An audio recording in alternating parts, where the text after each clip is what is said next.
Olá! Neste vídeo eu vou te mostrar como instalar o VPN no ULEFONE Note 17 Pro.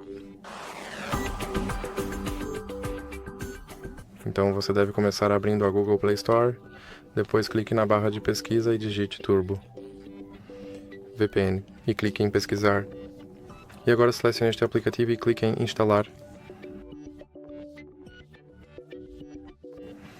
Agora clique em abrir e então clique em concordar e continuar.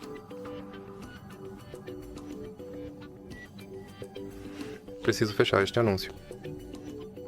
E clique em permitir. Agora clique em consentir e clique neste botão para iniciar seu VPN. Então clique em OK. Agora eu preciso fechar este anúncio.